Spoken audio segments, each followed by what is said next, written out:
Good morning and welcome. I'm David Okerson, a member of the board at the Unitarian Universalist Church in Reston. Welcome, all you brave souls who've put up with the winter weather and have joined us here. Whether you are on Zoom or here in the church sanctuary, we are so glad you are with us this morning. No matter how old or how young you are, wherever you are in your spiritual journey, however you identify, and whomever you love, know that you are welcome here. This community of all ages is a unique and valuable gift. Know that your sounds and movements are welcome here during this intergenerational worship service and every Sunday. You are welcome to this place whether you are attending in person or online. Congregants who are in person, let's take a moment to say hello to our online participants.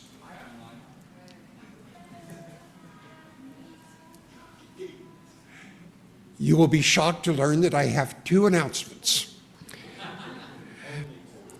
Well, only two. Join us for an interfaith prayer vigil on Tuesday, February 24th at 7 p.m. at Florist United Methodist Church to lift up our immigrant neighbors and support the work of justice and compassion, and to cover with prayer the March of Faithful Resistance in Washington taking place the following day. All are welcome. The Mystery Pals Reveal Party will be held in the back of the sanctuary following the service. If you are helping set up, please go to the back immediately following the service. If you took part in Mystery Pals, you may wish to pick up coffee, but please come back here for lemonade and a treat and to meet your pal. Now, let us center for worship. Please take a moment to silence or turn off your electronic devices. Please take some deep, quieting breaths with me. Let us enter our time of worship together as we enjoy this morning's prelude.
Thank you to our children's choir. Aren't they great?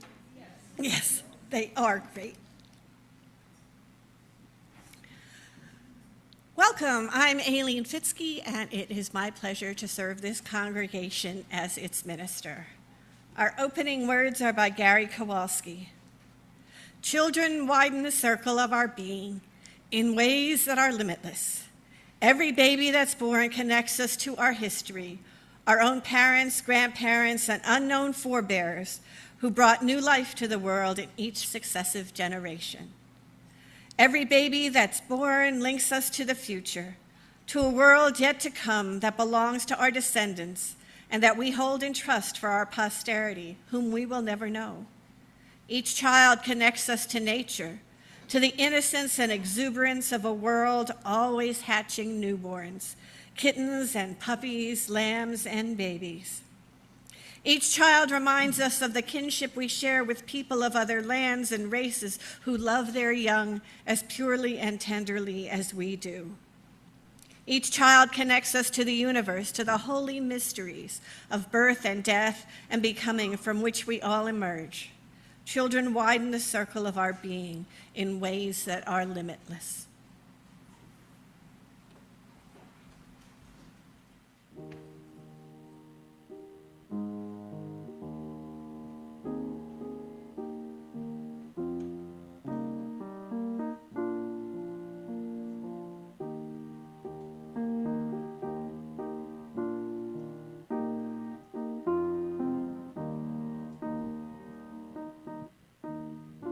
Good morning. Our opening hymn is from our new Sing Out Love virtual hymnal, so it's not in your regular hymn books. It's called Rooted in Fertile Ground. The lyrics are in your order of service, and I believe there's also going to be a slide with the words, and the tune is great. You'll catch right on. So let's rise in body or spirit.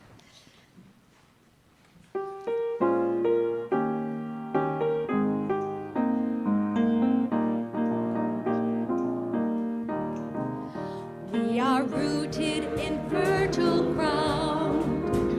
We are rooted in fertile ground. And our roots grow deep and our love abounds. We are rooted in fertile ground.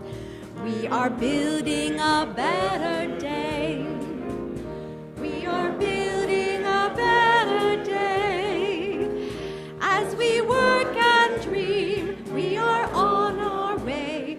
We are building a better day.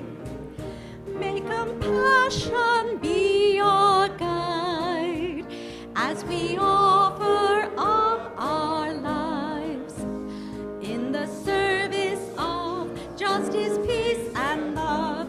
May our faith and hope abide. Back to the beginning. We're creating a world of love. We're creating a world of love where each living soul always has enough. We're creating a world of love. We are healing the ones in pain. We are healing the ones in pain. We are changing lives as we start again. We are healing the ones in pain. Back to the bridge. May compassion be our guide as we offer up our lives in the service of justice, peace, and love. May our faith and hope abide. We are rooted. We are rooted in fertile ground. We are rooted in fertile ground. And our roots grow deep and our love abounds. We are rooted in fertile ground.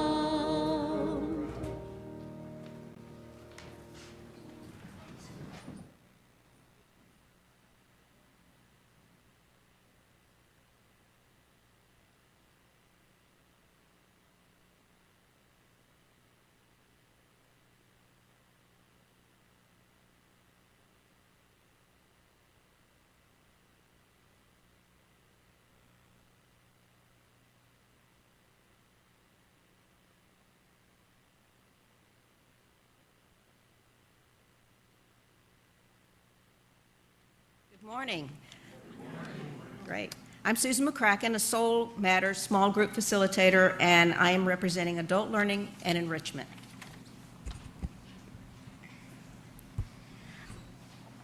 I'm Vivian, representing Children's Religious Education. I am Kelsey Rideout, one of the Religious Education Committee members. Our chalice lighting words this morning are by Jill Nowinski, the Director of Religious Education for Children and Youth at the Community Church of New York. Based on the element of fire, we are reminded that to ignite and sustain a flame, oxygen, fuel, and heat must be present. As we gather here in community rooted in love, humanity, and peace. May the power of our shared values be that fuel. May our open hearts and minds be that oxygen. May our curiosity and compassion be that heat. And as this flame ignites, may we lean in to learning and growing together.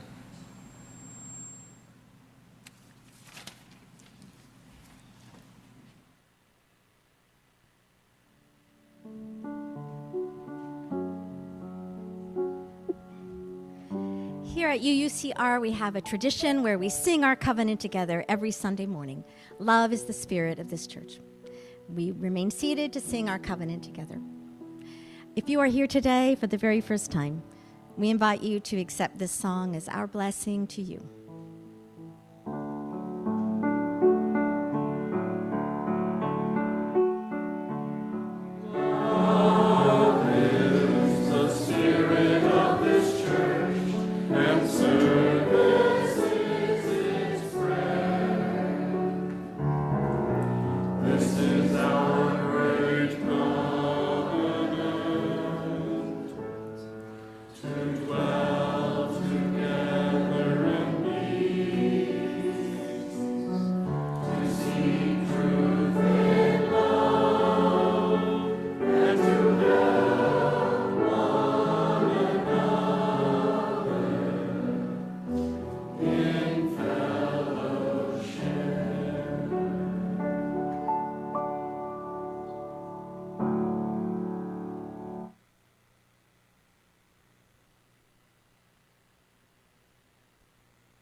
Morning.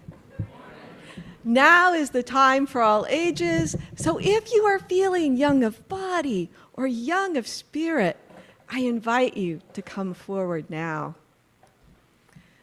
And we have our wonder box, so I wonder if anyone would like to help with it. I see Dylan, and let's see, you'd like to help? Okay, Dylan, can you open the box and see what's inside? And do you mind standing up in front of everyone? If so, we can. What do you have? Buckets. Okay. Could you stand, Dylan, would you like to stand over here? Maybe, and would you like to stand over here? Okay. Once, long ago, when people couldn't turn on the faucet and get water in their homes, there was a water bearer. She carried 2 buckets of water on the end of a long pole she held across her shoulder. Every single day, she walked the long distance to a stream. She got water, filling the bucket, or both of the buckets, and then walked the long way back home.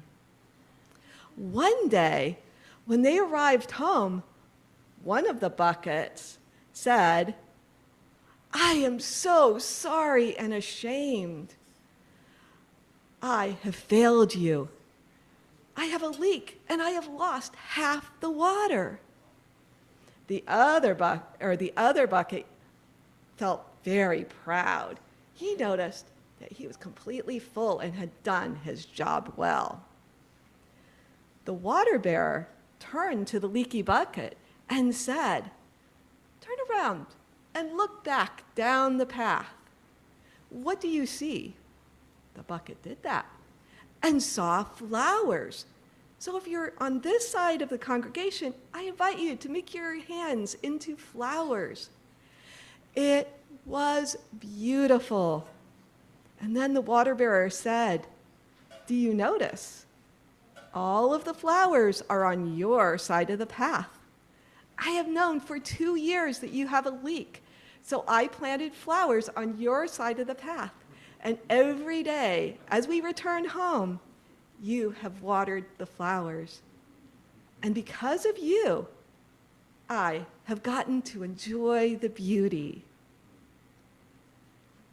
I wonder what might be growing in your life that you didn't think that you planted.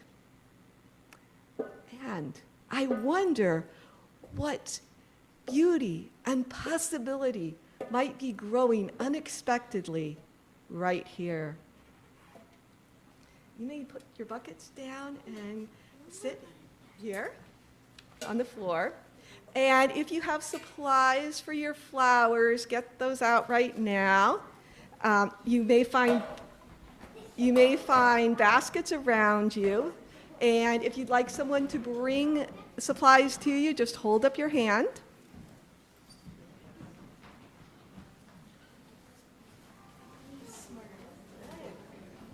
And we have some slides, and I'll show you. If you have the supplies, you can make these along with me.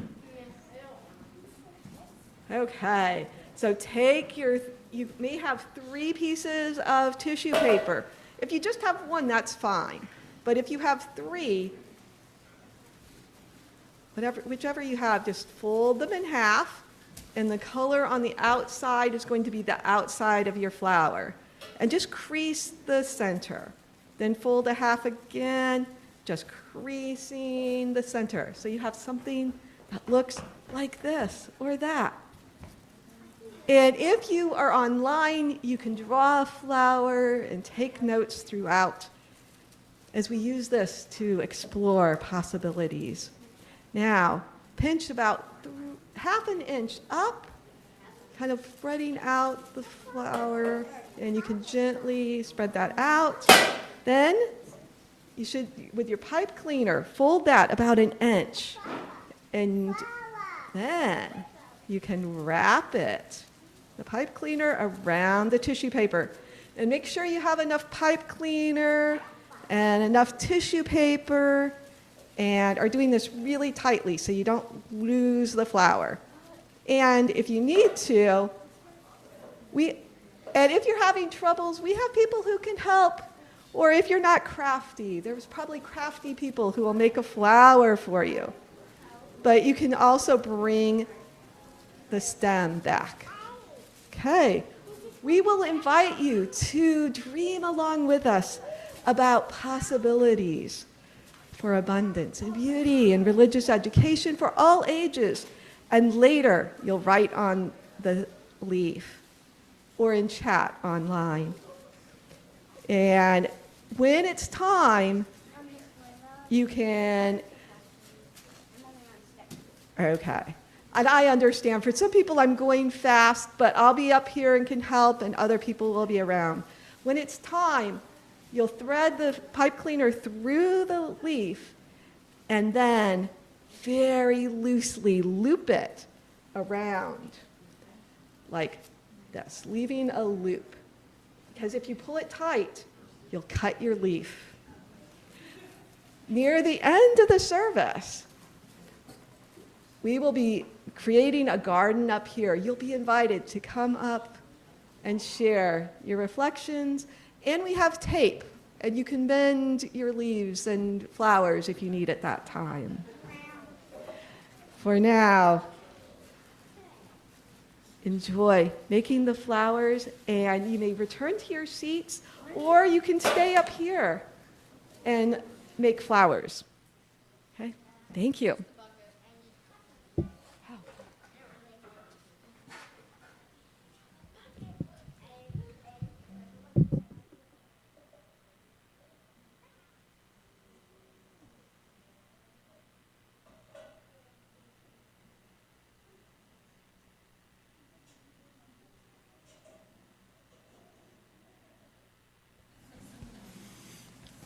Don't worry, it'll be really pretty when you're done.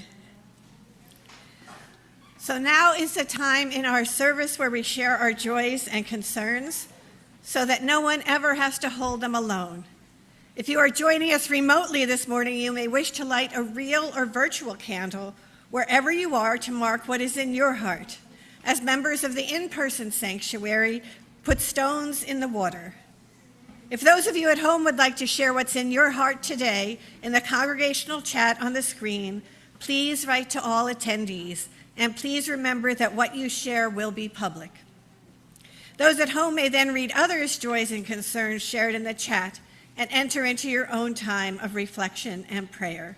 As we listen to Diane play our meditation music, I invite those in the sanctuary to come forward and place your stones. So can the young ones just make an aisle? So that people can come up. Thank you.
and love that so faithfully animates our creation. We are grateful for this community that is with us in times of both joy and sorrow. We hold in our hearts this morning all who are facing any hardship or difficulty, those who are grieving or facing illness or injury to themselves, their friends, or their loved ones. In particular, this morning, we hold in our hearts and prayers Carolyn Ewart. For her, we light this candle.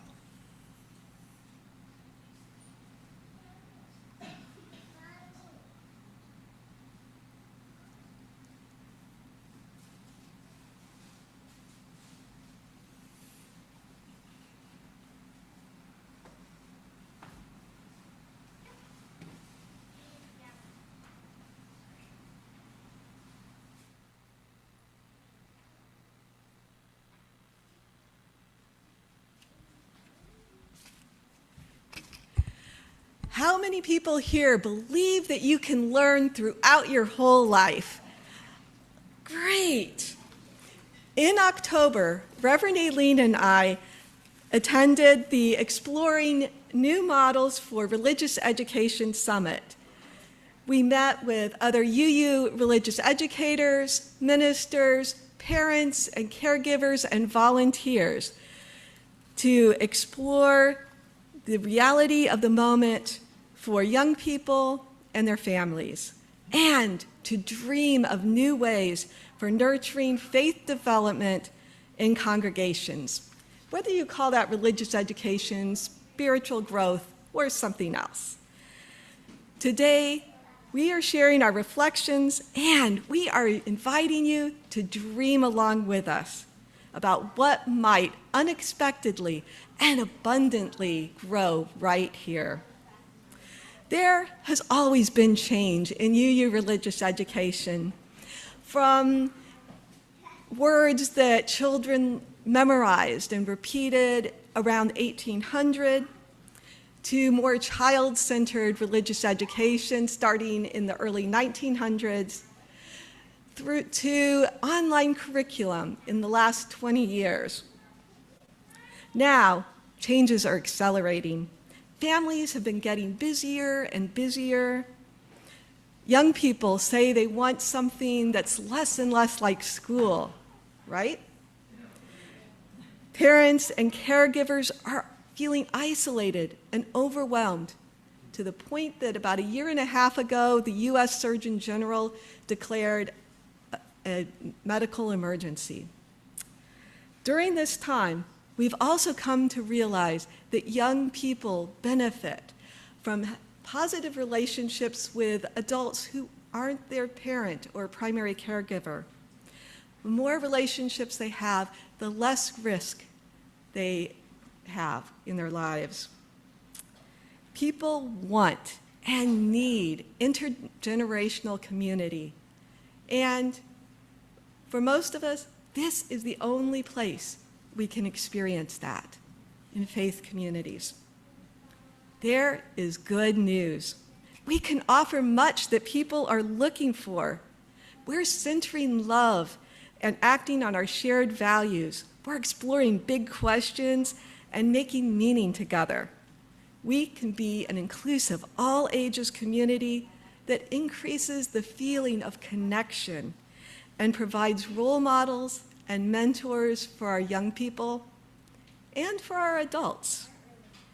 We are continually learning how to be together in beloved community, even when we disagree, something we model for our children and something that the world desperately needs now. We grieve and have fun together, learning to face life's challenges and to appreciate joys, and we can practice active listening and learn from each person here. With so much promise, here's just a little bit of what congregations have been trying. Many are decentering curriculum and focusing more on relationship and being present in the moment.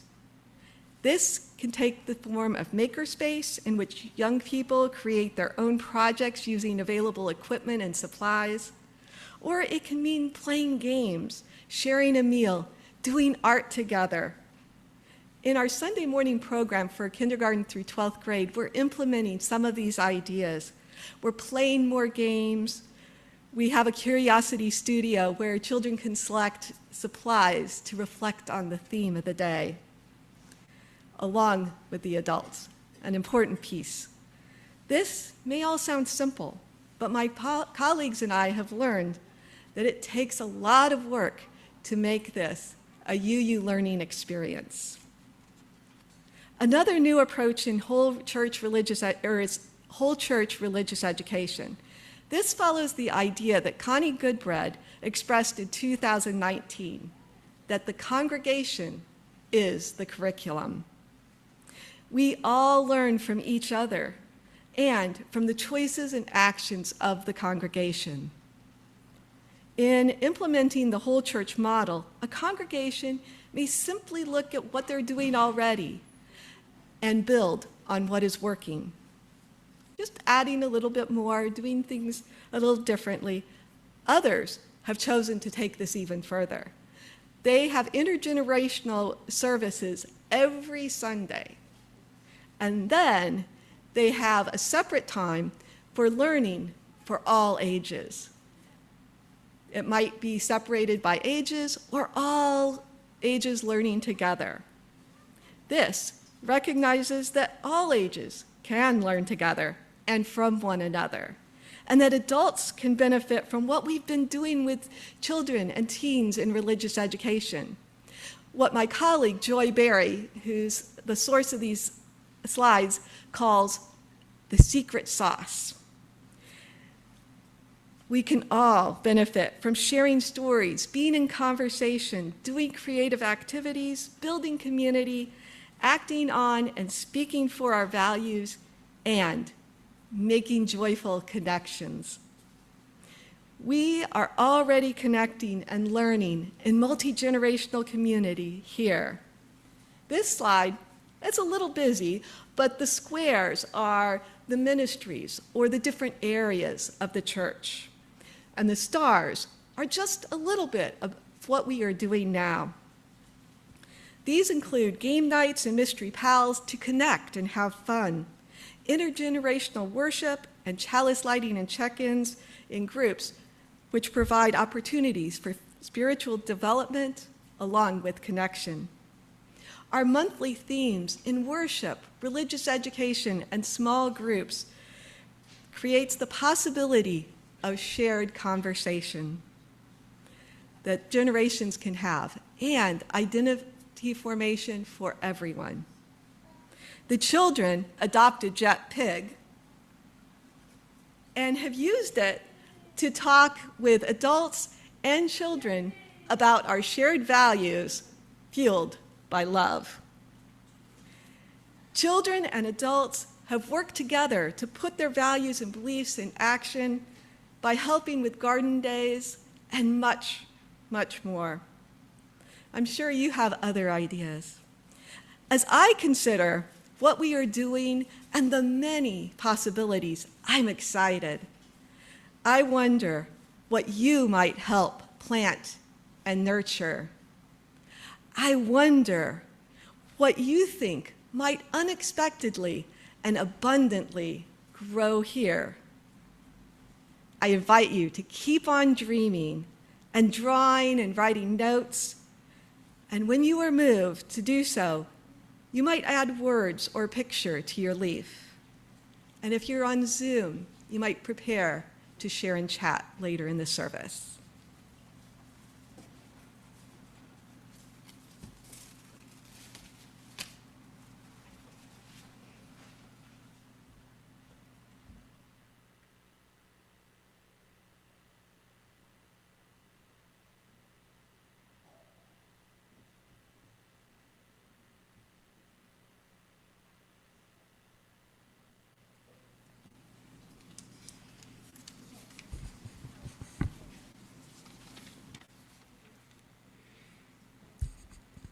As a self-funded church, UU Reston relies on the generosity of its members and friends to fund daily operations, to ensure that the church and its resources are here for us and others now and in the future.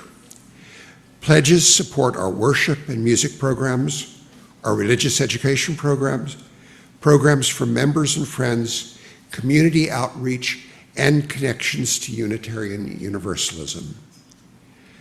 We now invite you to support the work of UU Reston by making your donation to the collection plate if you are here in the sanctuary, or through the link in the slide and in the chat box. Thank you for your generosity and support of our beloved spiritual home.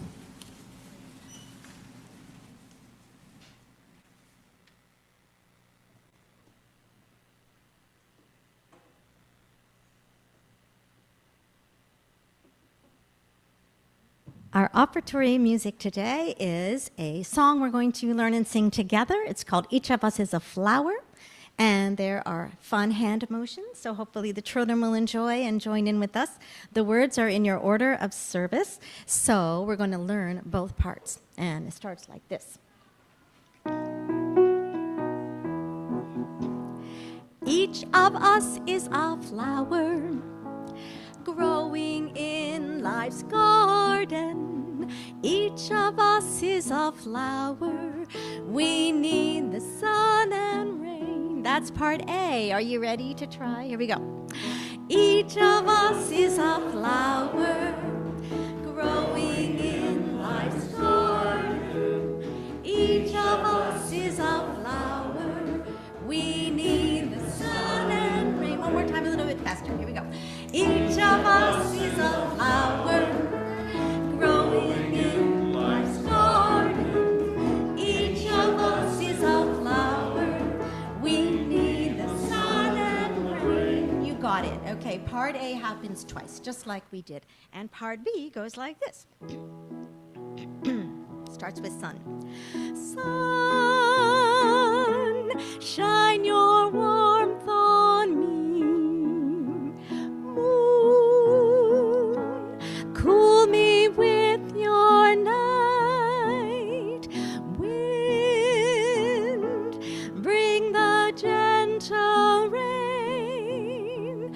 Earth, hold my roots down deep. So part B is a little bit slower with longer notes, and one part B equals two part A's, if that makes sense. So let's do part B again. Are you ready? Sun, shine your warmth on me. Moon,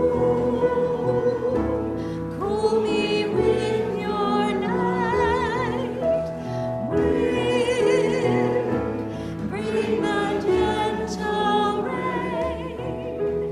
Earth, hold my roots down deep. That is part B. Beautiful. So we're going to sing part A together, part B together, and then part A, part B. Are you ready? Okay.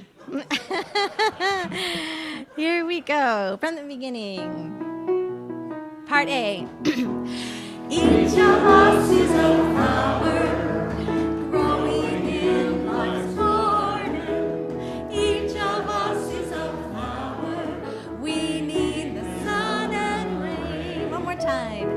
Each of us is a flower, growing in life's garden. Each of us is a flower.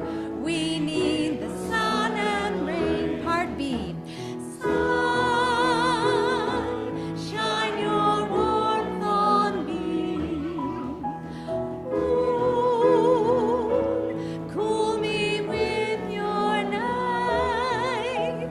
Wind, bring the gentle rain. Earth, hold my roots down deep. That's it. Sorry, my earring got stuck there. Okay, so now we're going to do two parts. So you're going to go sun, and we're going to go each of us. Have you got it? I think this part is a little bit harder, so I'm going to sing with this group. Can you guys handle it on your own? Each of us is a flower on your own. Okay, here we go. Each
Well, that was fun.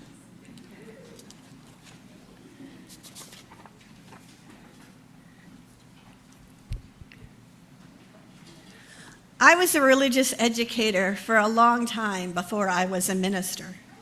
For almost 30 years, I was involved with religious education, both as a professional, a paid professional, and as a volunteer. I did everything from teaching all the grades, because my younger son would not go to religious education unless I was teaching it. So I taught all of them. I facilitated and coordinated OWL, Coming of Age. I created novel curriculum, chaperoned weekend for youth conferences. I didn't stop there. I also coordinated and facilitated the adult programs and taught many in all the congregations I was ever affiliated with. Along with doing those things, the UUA offers what they used to call Renaissance modules, but what they now call Spark modules. These are classes for religious educators so they can hone their skills on subjects such as adult programming, curriculum building, building healthy youth groups, etc. I took many of these over the course of my time as a religious educator. One of my favorites, and probably one that was most memorable for me, was a module called The Philosophy of Religious Education. It was held at a retreat center just outside Rochester, New York. My small group was set with a task of answering the question, where and when does religious education happen in your congregations? The obvious answer, of course, is on Sunday mornings in the confines of religious education classes. But we knew that was not the answer the facilitators were looking for. So we started brainstorming other possibilities. They taught us about the explicit and implicit curriculums, so we worked from there. For those not familiar with those terms, the explicit curriculum is the intentional materials that we teach in the classroom. The implicit curriculum is what children and adults pick up from us by watching and listening outside intentional learning spaces. It is what we are teaching without knowing that we are teaching it. Years ago, back when I was a Catholic, I was attending a student mass at the university I was attending. My cousin and his 1-year-old daughter were with me. She was fussing and crying for much of the service. During the sermon, she was fussier than ever, and we were getting dirty looks from some of the other students around us. And then the priest did something that I will never forget. He pointed to my cousin and his daughter. He said that my cousin soothing his young daughter was an example of pure love. And he compared this parental love to the love of God, and he gave a blessing to my cousin's daughter. And he went on with his sermon.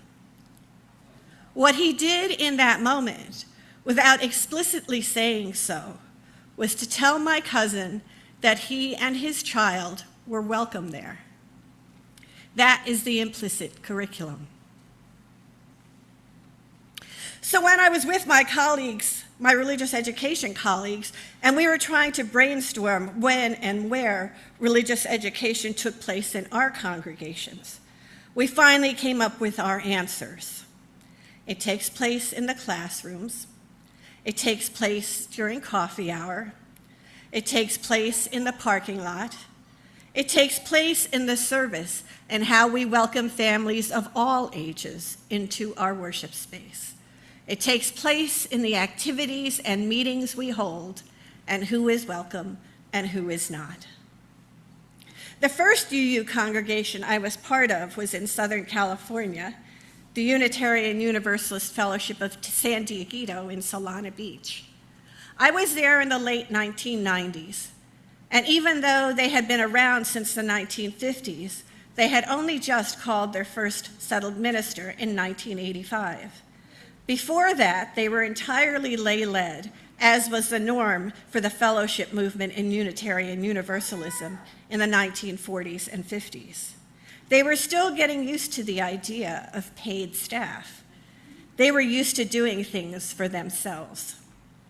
I bring them up because when we had an RE council meeting in that congregation, up to 10 or 15 people showed up. This from a congregation of about 175 people. Not all of them were parents, not all of them taught in the program, but all of them showed up because they knew that religious education was integral to the life of the congregation, and they wanted to know how they could help. We had a professional religious educator, and she coordinated the program. But the rest of us helped plan programming, we wrote curriculum, we made sure the classrooms had teaching teams, we brought snacks for the children every week. The support of religious education was integral to their implicit curriculum as a congregation, and whether they knew it or not, they modeled shared ministry. The congregation, we, all of us, are the fertile ground for the explicit and implicit curriculum we share with people of all ages who come through our doors. Religious education takes place everywhere in the congregation. How we do religious education changes over time, as Linda and I learned in the workshop we took last fall, and which we both knew in our own experiences of living through these changes as religious educators.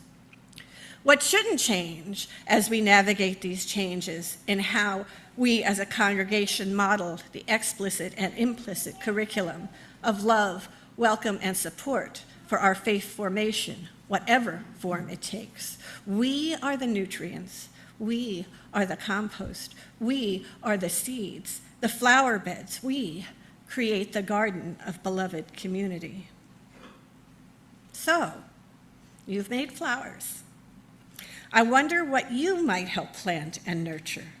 I wonder what might grow here when we let go of shoulds and cultivate religious education with wild abundance. You may now bring your flowers to the window here and add it to our garden. If you are on Zoom, you can write in the chat and we will add your thoughts to a flower. If you're in the sanctuary and wish to share a word or phrase, please speak into the handheld microphone as you bring up your flower. If you prefer to stay in your seat, you can ask someone else to bring your flower up. Linda will help you. So I invite you to bring up your ideas, your seeds, your compost, the ideas that you have to help religious education for all ages flourish in our community. Thank you.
have someone who wishes to share?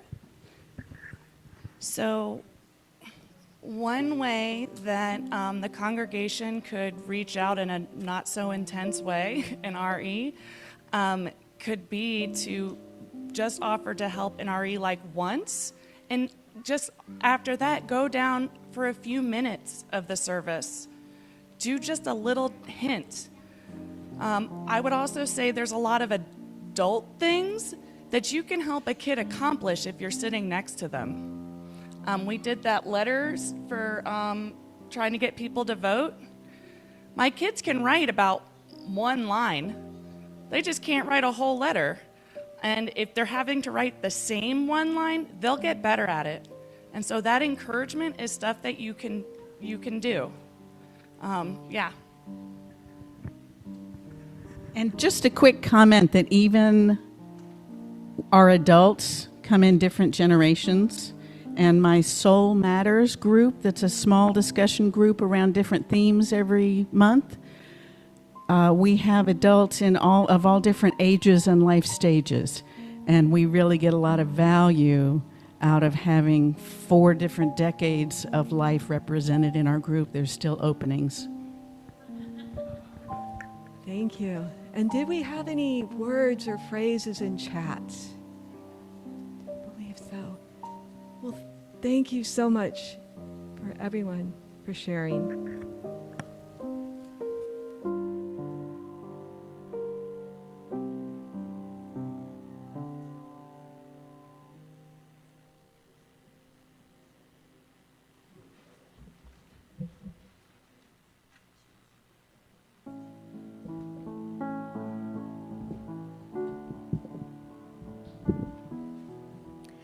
Closing hymn is number 346 in your gray hymnal.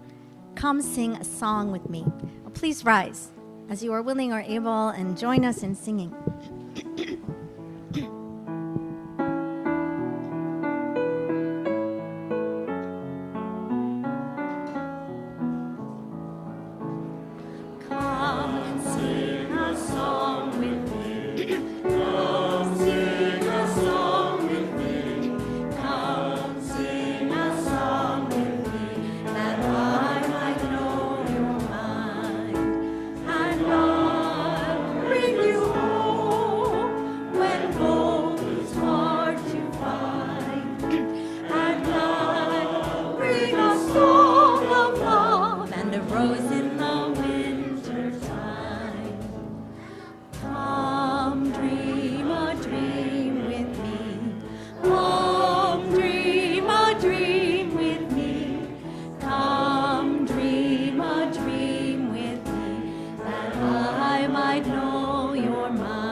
Thank you all for participating.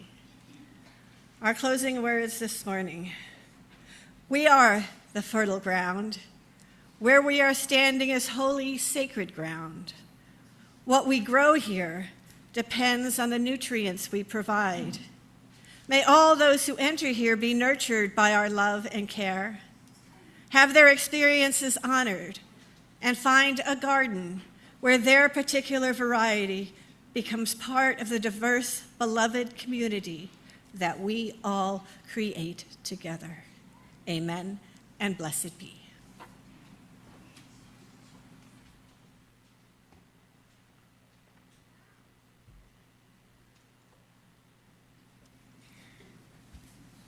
We have now come to the end of our service, and it's time to extinguish our chalice. It is time to end our sacred time here together. It is sacred because you made a commitment to be here to serve the common good, to hear words of justice, equity, morality, sharing, love. You put everything aside. You laid everything down to come here to share this space with others that have made this same commitment. As you go from here and leave this space spiritually full, you surely can be a beacon, to be a light unto the world.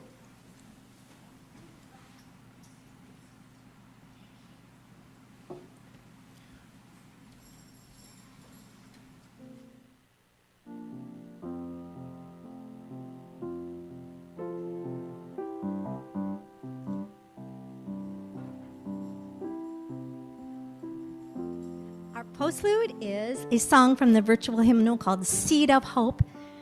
There's all these wonderful songs that fit our theme of seeds in the ground and fertile ground, so we couldn't resist doing one more. So this is one of those zipper songs where the word hope can be replaced with other little words. We just go back and repeat it and put in new words. I would like to thank Henry Collins for joining us, not just this Sunday, but many Sundays, with not much mention in the order of service or not much public thanks. So thank you so much, Henry. So please rise, embody your spirit, and join us. Seed of Hope.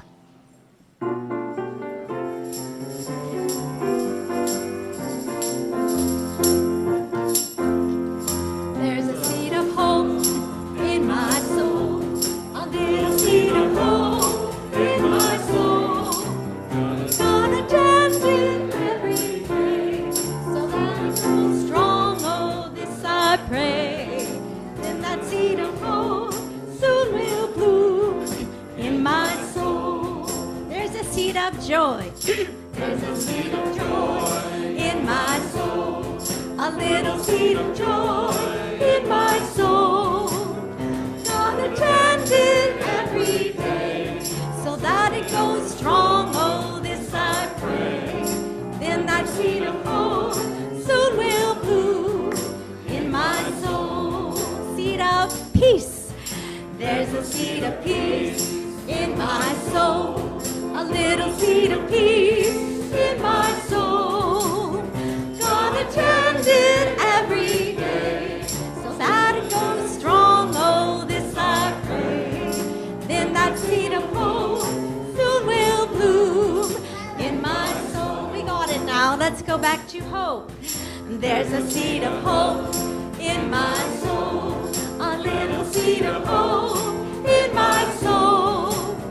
God attended every day so that it goes strong. Oh, this I pray. Then that seed of hope soon will grow in my soul. Joy. Let's do joy again. There's a seed of joy in my soul. A little seed of joy in my soul. God attended every day so that it goes strong. Oh, then that seed of joy soon will grow in my soul. Peace. Last time. Here we go. There's a seed of peace